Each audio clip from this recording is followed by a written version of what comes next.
Vamos ver o que está acontecendo neste momento no Conselho de Segurança da ONU, que segue reunido em debate aberto sobre a guerra entre Israel e Hamas. Vamos acompanhar com tradução.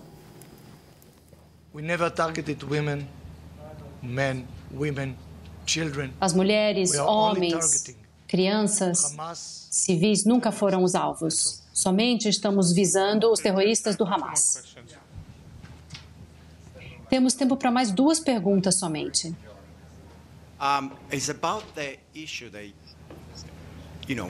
Sobre a questão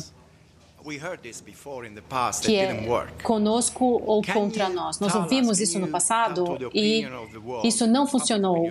O senhor poderia dizer para o mundo, para a opinião pública,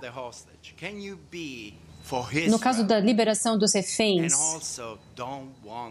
é possível ser a favor de Israel e também não querer a morte de civis palestinos, que são mais de 5.000? É possível no mundo como hoje?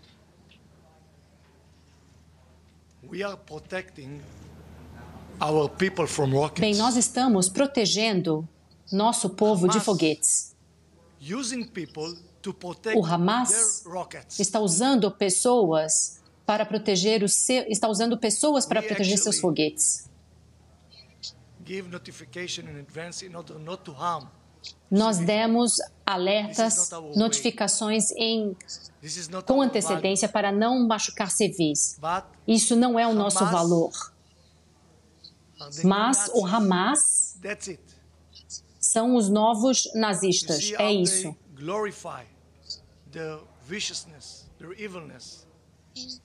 É possível ver como eles glorificam a sua maldade. E, portanto, nesse caso, só existe um lado. Uma última pergunta, por favor.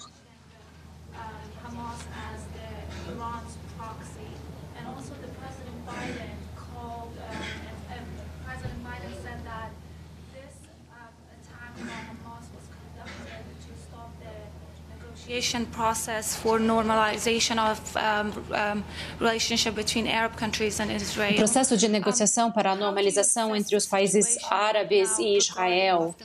Como o senhor avalia a situação hoje em relação à normalização e também a questão da República do Irã nesse caso, nessa guerra? Definitivamente, um dos 3 objetivos do ataque terrorista foi causar danos, o processo de normalização e paz em nossa região. Mas eu acredito que ele claramente enfatiza que Israel e a maior parte dos países árabes na nossa região enfrentam a mesma ameaça: o Irã e as organizações terroristas. Portanto, definitivamente vai levar tempo, porque hoje em dia... Mas eu acho que eles não conseguiram atingir esse objetivo. Muito obrigado. Muito obrigado a todos. Isso conclui essa coletiva. Muito obrigado por sua presença e por seu tempo. Bom, vamos lá? Vamos lá. Segue daí. Você. Tá bom, então. Olha só, gente, a gente estava acompanhando agora o ministro de Israel, que é o chanceler de Israel, falando, então, tecendo inúmeras críticas ao posicionamento da ONU, sobretudo ao secretário-geral da ONU. A gente tinha na tarde a informação, e temos ainda, de que, por conta desses posicionamentos que ele considera controversos, Israel decidiu cancelar a reunião que teria, portanto, com o chefe da Organização das Nações Unidas, Antônio Guterres. Vamos à nossa central de informações com o Matias Brotero para explicar por que está havendo essa tensão, Matias, entre Israel e a ONU. E tem uma informação de mais cedo que você atualiza para a gente também.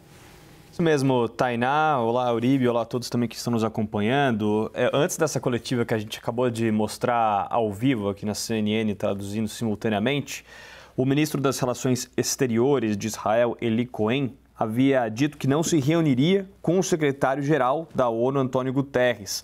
Isso depois que Guterres criticou o bombardeio de Israel à faixa de Gaza.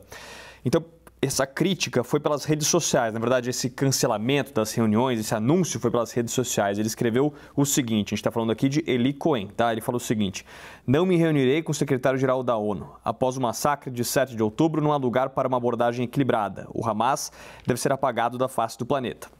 Bem, a caminho da Câmara do Conselho de Segurança da ONU, Guterres disse o seguinte, ele falou que está profundamente preocupado com as claras violações do direito humanitário internacional que estamos testemunhando em Gaza.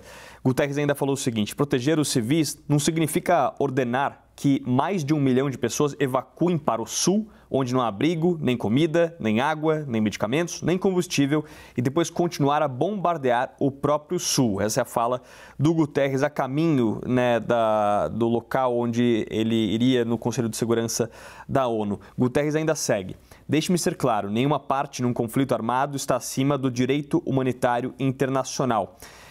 Bem, o ministro das Relações Exteriores de Israel, Eli Cohen, que também esteve presente na Câmara, respondeu a Guterres. Ele falou: em que mundo você vive? Definitivamente, este não é o nosso mundo.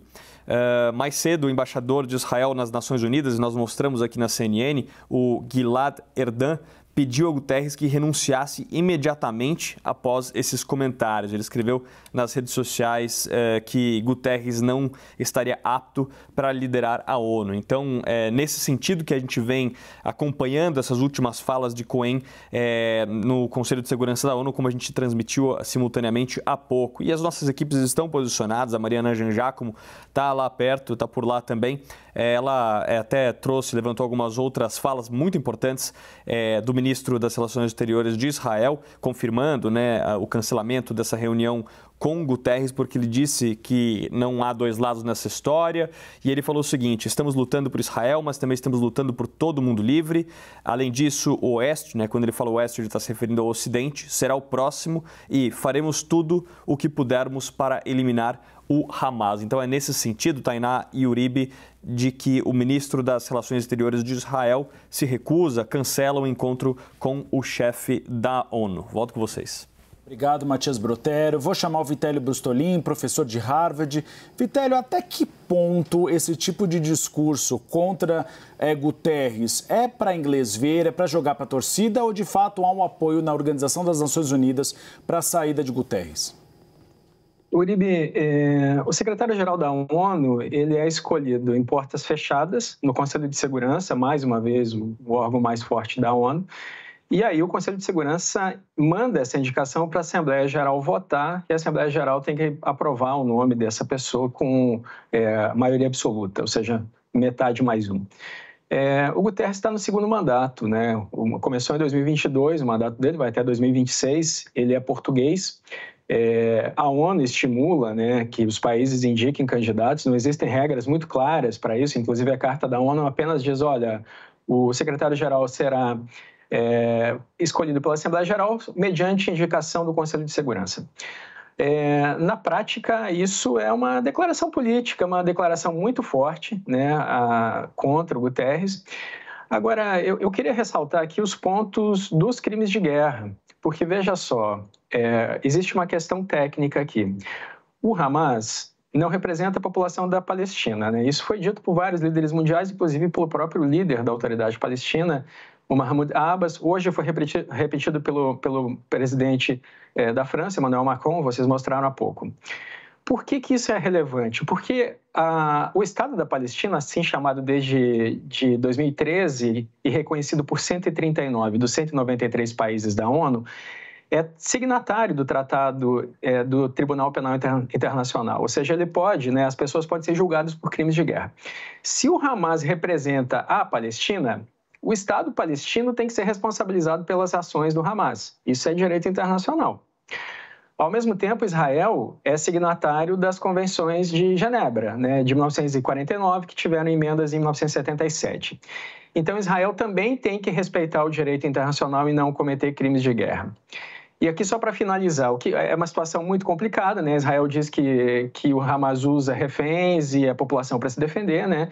O que são violações do direito internacional? Vamos pegar pelo lado do Hamas. Primeiro, tortura, tratamentos desumanos são violações do direito internacional. Segundo, fazer reféns é um crime de guerra. Então, isso que o Hamas está fazendo é um crime de guerra.